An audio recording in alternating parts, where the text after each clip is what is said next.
पता नहीं किस मिट्टी से बने हैं कि आज हिरासत में हैं तो भी दिल्ली के लोगों के स्वास्थ्य की चिंता है।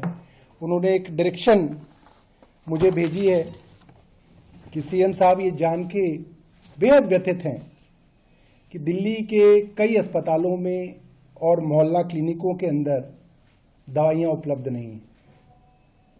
कुछ अस्पतालों में मोहल्ला क्लिनिकों के अंदर जो मुफ्त टेस्ट होते हैं, जो मुफ्त ब्लड टेस्ट होते हैं और सैंपल्स होते हैं, वो उपलब्ध नहीं हैं। और उन्हें लगता है कि उनके जेल में जाने की वजह से दिल्ली में किसी को तकलीफ नहीं होनी चाहिए। वो जेल के अंदर हों, बाहर हों, जब भी कोई गरीब आदमी सरकारी अस्पताल में दवाइयां लेने जाए उसे दवा मिले।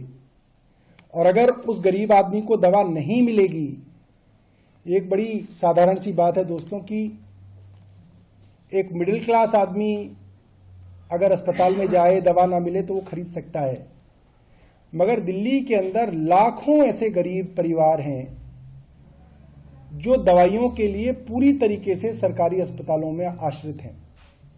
और कुछ लोगों की तो दवाइयां ऐसी हैं जो जब तक जिएंगे तब तक उनकी दवा चलेगी। किडनी की जिनको बीमारियां हैं, जब तक जिएंगे तब तक डायलिसिस होगा, जब तक जिएंगे दवा चलेगी। ब्लड प्रेशर की दवा है, डायबिटीज की दवा है, इस तरह की कई ऐसी चीजें हैं जिनकी दवा के लिए वो लोग पूरी तरीके से दिल्ली सरकार के अस्पतालों पे, मोहल्ला क्लिनिकों में और हमारी डिस्पेंसरियों में जो मुफ्त दवा मिलती है उस पर आश्रित है। और बहुत सारे लोग ऐसे हैं जिनको लगातार इंटरवल्स के बाद टेस्ट कराने की जरूरत पड़ती है, और वो टेस्ट भी जो है उसके लिए वो हमारे मोहल्ला क्लिनिकों पे आश्रित हैं। और इस तरीके की सूचना मुख्यमंत्री जी को मिली है कि कई मोहल्ला क्लिनिकों के अंदर जो मुफ्त टेस्ट होते थे उसके अंदर समस्या आ रही है।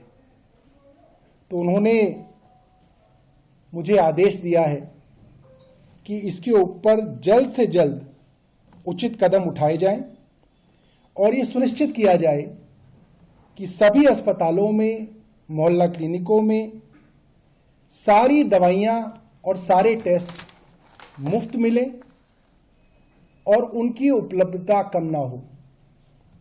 मैं समझता हूं कि उनका निर्देश तो हमारे लिए भगवान की आज्ञा जैसा है, और इसके ऊपर युद्ध स्तर पे मेरा विभाग और मैं मिलकर कार्रवाई करेंगे।